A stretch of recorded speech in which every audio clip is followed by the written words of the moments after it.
এখন আসি উচ্চকক্ষের গঠন প্রক্রিয়ায়, যেটা খুব অনেক দিন আলোচনা হয়েছে, সারা ন্যাশন ওয়াইড এটা একটা আলোচিত বিষয়। উচ্চকক্ষ গঠিত হোক, সেটা বিএনপির প্রস্তাব। আমরা 31 দফাতে সেটা প্রথম উচ্চারণ করেছি। এই জাতিতে তার আগে এই বিষয়ে আলোচনা হয়েছে বলে আমার মনে নেই বা আমরা জানি না। সেই উচ্চকক্ষের ধারণা আমরা এখনো সেই জায়গাতে আছি। আমরা মনে করি জাতি বিনির্মাণে জাতির বিভিন্ন সেক্টরের বিশিষ্ট জন, বিদ্বান ব্যক্তি যারা বিভিন্ন সেক্টরে অবদান রেখেছেন, সমাজের বিভিন্ন সেক্টরে যারা প্রতিভাবান মানুষ, তাদেরকে নিয়ে তারা রাষ্ট্রবিজ্ঞানী, সমাজবিজ্ঞানী, চিকিৎসক, প্রকৌশলী সহ সমস্ত সেক্টরে যারা মানবাধিকার বিষয়ে কাজ করে, তাদের সবাইকে নিয়ে একটা রিচ, সমৃদ্ধ একটা উচ্চকক্ষ নির্মাণ করা হবে। সেই নির্মাণ প্রক্রিয়া এই জন্যেই আমরা আনুপাতিক মানে সংসদের আসন ভিত্তিক হারে যেভাবে নারী সদস্যরা বর্তমানে নির্বাচিত সেইভাবে প্রস্তাব করেছি, এই জন্যে যেটা আমাদের ফার্স্ট এক্সপেরিয়েন্স। এখানকার এখতিয়ার কি হবে, সেই এখতিয়ারের মধ্যে আমরা ডিটেইলিং করি নাই তখন 31 দফায়।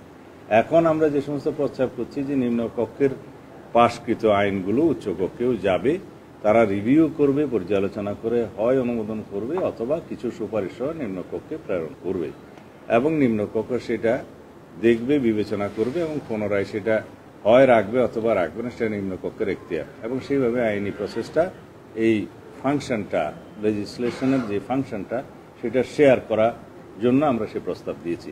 কিন্তু সেখানে আমরা কনস্টিটিউশন অ্যামেন্ডমেন্টের বিষয়টা ওখানে নিতে চাই না।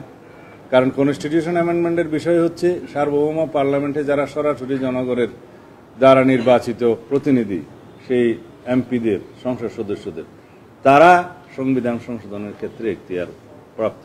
এবং সংবিধান সংশোধনী কিভাবে হবে, ইতিপূর্বে আপনাদের সাথে কথা বলেছি, যেটা আমাদের এখানে ঐকমত্য হয়েছে, যে সমস্ত আর্টিকেলগুলো পরিবর্তন করতে গেলে যেটা গণভোটের প্রয়োজন হবে, সেই ক্ষেত্রেও আমরা 2টা প্রভিশন আরো যুক্ত করে সেটা আমরা আরো শক্তিশালী করেছি।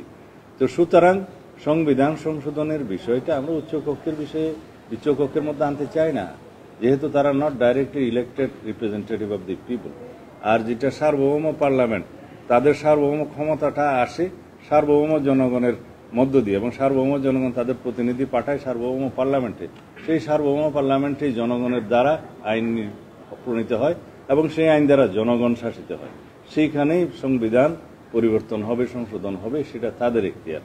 এই প্রস্তাব আমরা দিয়েছি, কিন্তু আমরা ঐকমত্য কমিশনের তাদের এবং অন্যদের আলোচনায় দেখতে পেয়েছি যে শুধুমাত্র কিছু ব্যক্তি আনুপাতিক হারে নির্বাচিত হয়ে সেখানে বসার জন্য অথবা সংবিধান সংশোধনীটা কঠিন থেকে কঠিনতর করার জন্য একটা মানসিকতা থেকেই সবসময় পিআর পদ্ধতি করে উচ্চকক্ষে নির্বাচিত হোক, এই জিকিরটা তোলা হচ্ছে।